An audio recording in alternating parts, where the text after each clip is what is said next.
আসসালামু আলাইকুম and hello everyone.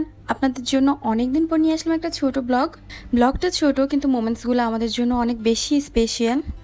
আমি কিন্তু রেগুলার ব্লগ আপলোড করি না, হুটহাট ব্লগ আপলোড করি। সেটা আমার লাইফের স্পেশাল মোমেন্টসগুলোই মূলত আপনাদের সামনে তুলে ধরি। আপনাদেরকে ওয়েট না করায় বলে দেই, আমার ভাতিজি হয়েছে 3 মাস আগে। ও এতদিন ওর নানির বাসায় ছিল, so okay for the first time আমাদের বাসায় নিয়ে আসছি। সো এই কারণে ছোটোখাটো একটা ডেকোরেশন করলাম ওর জন্য। অলমোস্ট আমার ফ্যামিলির সবাই গিয়েছে বাবুকে নিয়ে আসতে, আমি যাইনি।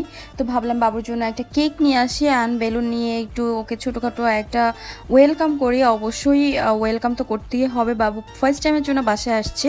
অ্যান্ড এটা হলো আমার ভাতিজা অ্যান্ড এটা হলো ভাতিজি। আমার ভাতিজার নাম সাফাত আর আমার ভাতিজির নাম মাইমুনা। আপনারা অনেকেই চিনেন হয়তো ওদেরকে। তো ওরা তো ডেকোরেশন দেখে অনেক খুশি হয়েছে অ্যান্ড আমারও ভাল লাগছিল ওদের হ্যাপিনেস দেখে। তো যাই হোক, দেন বাবু চলে আসলো। ও তো তেমন কিছুই বুঝতেছিল না, কিন্তু ওর বাবা মা অনেক হ্যাপি হয়েছে দেখে সব কিছু। অ্যান্ড ও হলো আমার ছোটো ভাইয়ের প্রথম মেয়ে, আর আমার বড় ভাইয়ের ছেলে আর একটা মেয়ে আছে। অ্যান্ড ওর নাম রেখেছি আমরা মুনতাহা। হ্যাঁ, মুনতাহা অ্যান্ড আরাফা, বিকজ ও আরাফার দিনে হয়েছে। সো ওর নানির বাড়ির সবাই ওর নাম আরাফা রেখেছে। ওর জন্য সবাই অনেক অনেক দোয়া করবেন আর মাশাল্লাহ বলে দিবেন সবাই প্লিজ গাইজ, বিকজ ছোটো বাবু তো বলা যায় না কখন কি হয়ে যায়, অবশ্যই নজর আছে।